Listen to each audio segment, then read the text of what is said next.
L'appel du président de la République n'est qu'une autre confusion. Quelquefois, quand on l'écoute, il est, il est comme quelqu'un qui est dans une situation difficile et qui fait appel à des urgences humanitaires pour une aide quelconque. Cela se fait quand il y a des tsunamis ou des inondations. Mais quand il parle de la diaspora et les incite à, à venir comme des investisseurs, j'espère qu'il ne me contradira pas. C'est une, c'est une ignorance.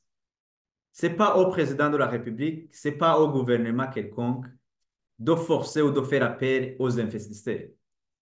Leur rôle est de faciliter, d'instaurer un climat prolifique aux affaires.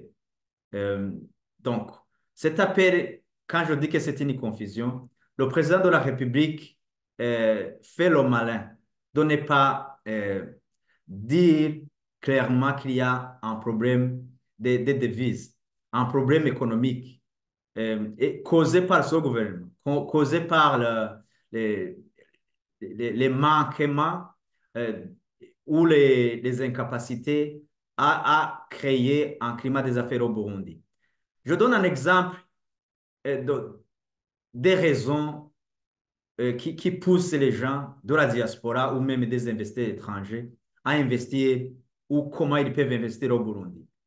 Tant qu'il n'y a pas un climat d'affaires, et ça toujours succède à une stabilité politique. Cela succède à des politiques, des lois qui protègent, qui facilitent et investir dans un pays. Quand un investisseur de la diaspora ou quelqu'un d'autre a toujours peur d'être tué pour n'importe quoi et n'importe comment, à être emprisonné abusivement. Et surtout qu'il y a des preuves. Je donnerai l'exemple des autres investisseurs qui sont emprisonnés injustement. Des investissements qui sont aujourd'hui au risque de s'effondrer. Avec le fameux Kira Hospital. Donc, c'est ça qui pousse même les Burundais qui voulaient investir dans leur pays d'origine à, à avoir cette peur rationnelle. Donc, pour te dire que je ne vois pas comment je peux répondre à une telle question venant d'un appel d'un président qui ne peuvent pas protéger même les gens à l'intérieur du pays, qui ne peuvent pas instaurer ce climat d'indépendance. Parce que dans le tissu économique, il faut qu'il y ait des privés qui s'investissent sans avoir à répondre à un appel du gouvernement.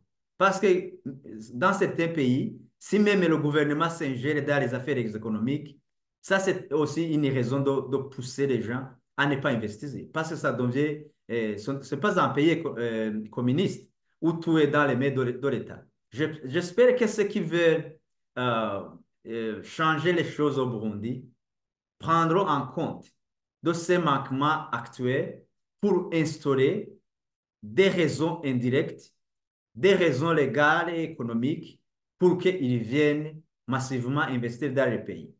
Quand à transférer de l'argent de l'étranger au Burundi, ça se fait du jour au jour. Et ça, ce n'est pas l'affaire du président de la République ou du gouvernement de dire, d'inciter ces transferts, parce que c'est familial. Ça ne les regarde même pas. Donc, il parle des investissements. Et les investissements ne devaient pas provenir seulement de la diaspora. Peut-être que les capacités économiques, les moyens financiers de nos diasporas ne sont pas astronomiques à ce que ça sera le point de changement de la situation catastrophique économique au Burundi.